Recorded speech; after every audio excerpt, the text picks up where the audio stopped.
मनुवादी व्यवस्था हमेशा ऐसा काम करती है जो देखने में अच्छा लगे।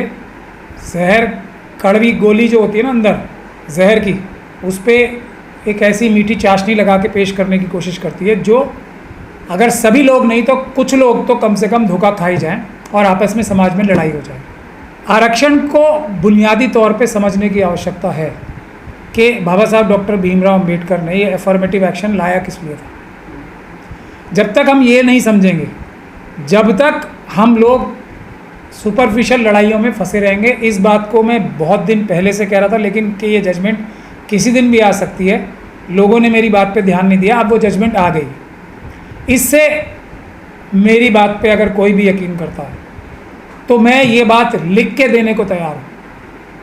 इससे किसी भी वर्ग को कुछ नहीं मिलेगा।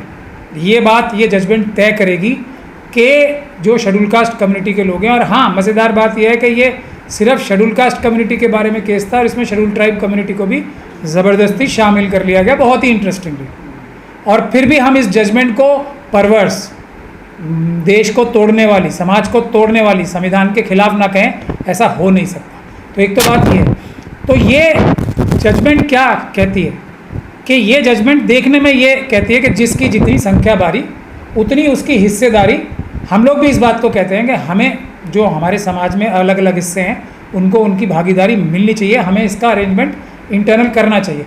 लेकिन हम इंटरनल, जो शेड्यूल कास्ट कम्युनिटी है और शेड्यूल ट्राइब कम्युनिटी है, वो इंटरनल इसका अरेंजमेंट कर ही नहीं सकती, क्योंकि जो एस्टैब्लिशमेंट है, जो मनुवादी व्यवस्था है, वो ये हमें आपस की अंडरस्टैंडिंग करने ही नहीं देगी। अब उससे भी महत्वपूर्ण बात है कि रिजर्वेशन की ज़रूरत क्यों पड़ती है। रिजर्वेशन की ज़रूरत इसलिए पड़ती है कि देश में जो संसाधन हैं वो कम है, पहली बात। दूसरी बात कि कुछ लोगों ने संसाधनों पे डकैती मार रखी है, ताकि आम लोगों की जल्दी समझ में आ जाए, संसाधनों की चोरी कर रखी है। इसलिए उस चोरी को ख़त्म करके जिन लोगों का हक हज़ारों साल से चुरा के खाया जा रहा था मुट्ठी भर लोगों द्वारा, वो लेकर उनको, छोटी छोटी कम्युनिटीज़ हैं उनके अंदर जो अलग अलग समाज हैं उनकी भी रिजर्वेशन हो रही है।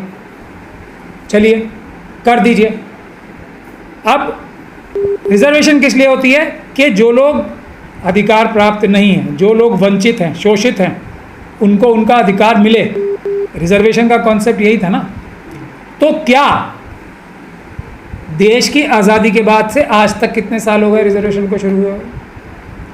आज तक किसी भी एक समाज को शेड्यूल कास्ट के जो सारा का सारा रिजर्वेशन का हक खा गए। ये शेड्यूल ट्राइब कम्युनिटी में भी एक समाज के ऊपर लगाया जा रहा है इल्ज़ाम, और शेड्यूल कास्ट कम्युनिटी के ऊपर भी लगाया जा रहा है। क्या ये समाज अपनी संख्या से ज़्यादा, क्योंकि इन समाजों की संख्या जो है वो 17% नहीं शेड्यूल कास्ट में, इस समाज की संख्या, और शेड्यूल ट्राइब में उस समाज की संख्या कोई 8% नहीं है। रिजर्वेशन कितनी जा रही है देखिए, बहुत चालाकी से 15%, जो कि शेड्यूल कास्ट की पॉपुलेशन से कम है। ट्राइबल्स को कितनी रिजर्वेशन दी जा रही है? 7.5%, जो कि उनकी पॉपुलेशन से कम है। एक तो वहीं चोरी। अब आगे क्या, इसमें से किसी भी समाज, कोई भी समाज खुशहाल हो गया? एक समाज के बारे में बता दीजिए। नहीं हुआ ना। क्यों नहीं हुआ? क्योंकि रिजर्वेशन का जो अधिकार है वो उस समाज को भी नहीं मिला, हालांकि उसकी संख्या 17 या 15% से बहुत कम है। तो वो समाज तो ऐसा हो जाना चाहिए था कि भाई कोई जो हमारे, जो अपने आप को जनरल कैटेगरी के कहते हैं या जनरल कैटेगरी के हैं, उनसे भी ज़्यादा ताकतवर हो जाना चाहिए था। उनको तो सारी सुविधाएं एक्स्ट्रा मिल गई, डबल मिल गई, ट्रिपल मिल गई। ऐसा तो नहीं हुआ। क्यों नहीं हुआ? ये है असली चोरी और बेईमानी। एक भी साल और आज तक एक भी बार कभी भी 15% किसी भी जगह पे कभी सीटें भरी हैं? नहीं भरी। 7%, 50% भी कभी नहीं भरी हैं। तो ये जो 7.5%, 15% में से या 8% खाली रहता है, इस खाली रहने वालों में से क्या जो बाकी समाज हैं उनको कभी कोई हिस्सा मिला? क्या जिस समाज के ऊपर इल्ज़ाम लगाए जा रहे हैं कि ये दूसरों का हक मारी कर रहे हैं, खा गए हैं, वो समाज इस 8% को, जो कि खाली पड़ा हुआ है हमेशा से, उसको उन लोगों ने खा लिया या किसी और ने खा लिया? अब मैं आता हूँ कि ये हमारे बचे हुए हिस्से, शेड्यूल ट्राइब में से भी 50% से ज़्यादा हर साल, हर बार, हर जगह 50% से ज़्यादा सीटें तो कौन खा रहा है? वो खा रहा है not found suitable. Not found suitable, हर जगह नॉट फाउंड सूटेबल होता है उस व्यक्ति के लिए या उस कैंडिडेट के लिए जो सबसे ज़्यादा सूटेबल होता है, जो उसका इंटरव्यू ले रहे होते हैं या जो एग्ज़ाम ले रहे होते हैं, वो they are never found suitable to take the exam. यानी कि एग्ज़ाम लेने के लिए भी कभी वो उचित नहीं है और एग्ज़ाम देने के लिए भी कभी वो उचित नहीं है, क्योंकि वो कभी भी कॉम्पिटेंट शेड्यूल कास्ट और शेड्यूल ट्राइब कम्युनिटी से, ओबीसी कम्युनिटी से हो ही नहीं सकते। ये मेरा दावा है, इसको मैं साइंटिफिकली भी बहुत बार प्रूव कर चुका हूँ। अब एक तो बात हो गई एनएफएस करके और आपको भगा दिया गया और आपकी 50% से ज़्यादा सीटें खा ली गई, चुरा ली गई, उस पर तो आंदोलन नहीं हुआ हमारा कोई भी। अब उसके बाद एक और कानून में प्रावधान है ना, जैसे ये यहाँ पे ये किताब रखी हुई है, आपके लिए है, ये हमारे जो जर्नलिस्ट साथी हैं, लेकिन ये आपके लिए है, इसे आप हाथ नहीं लगा सकते। इस तरह की इसे रिजर्वेशन मिल रही है, ये रखी है यहाँ पे। तो कागज़ों पे तो ये लिखा है कि जो एक साल में भरी नहीं जाएंगी सीटें वो अगले साल कैरी फॉरवर्ड होंगी। क्या ऐसा होता है? नहीं होता। तो क्या SC/ST एक्ट का मुकदमा लगता है किसी के ऊपर भी, ये तुमने सीटें चुरा के जनरल कैटेगरी में कहाँ कर दी?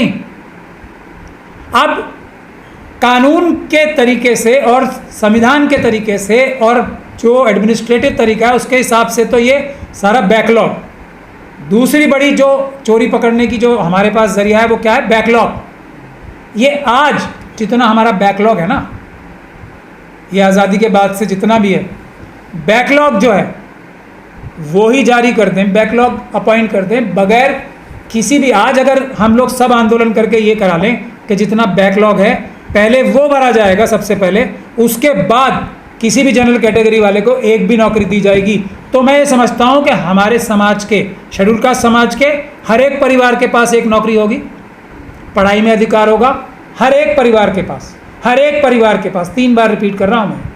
और उसी प्रकार से हर एक ट्राइबल परिवार के पास एक नौकरी होगी, हर एक ट्राइबल परिवार के पास देश में, और पढ़ने के सब संसाधन होंगे, नौकरियों में भी और हायर एजुकेशन में भी सबके पास, हर एक परिवार के पास एक एक सीट होगी। अब किसी के पास इसका काउंटर आर्गुमेंट है तो वो इसे काटे। तो लड़ाई और चोरी और बेईमानी कहाँ हो रही है? मनुवादी व्यवस्था द्वारा जो हमारी सीटें हर साल, हर जगह, हर बार 50% से ज़्यादा चुरा रहे हैं और उसको कैरी फॉरवर्ड यानी कि उसको अगले साल में ट्रांसफ़र भी नहीं कर रहे हैं, उसको जनरल कैटेगरी में करके उसकी डकैती मार के बांट दे रहे हैं जनरल कैटेगरी वालों के पास। तो ये है बुनियादी बात कि बैकलॉग के लिए आंदोलन होना चाहिए और उसके बाद मैं देखता हूँ कौन कौन बेरोजगार रह जाएगा और किसके पास नौकरी नहीं रहेगी इन दोनों समाजों के में से।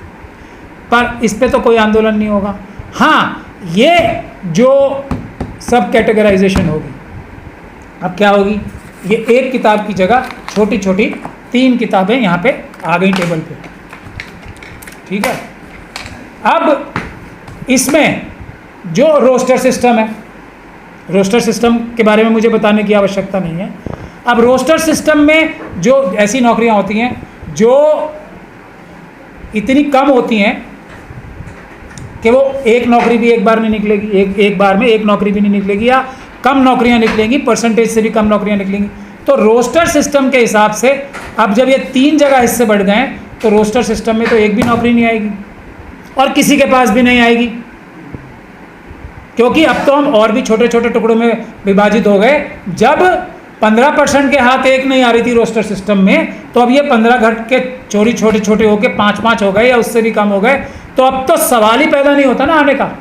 तो 3 में से या 4 में से या 10 में से किसी के हाथ भी कुछ ना आए, ये इस जजमेंट का नतीजा होने वाला है, ये इंश्योर किया है। और हम लोग हैं कि इसी बात को नहीं समझ पा रहे हैं। तो बुनियादी बात क्या है? सबसे पहले अब मैं रिजर्वेशन के बुनियादी कॉन्सेप्ट पे जाना चाहता हूँ वापस। रिजर्वेशन कोई किसी के ऊपर एहसान कर रहा है?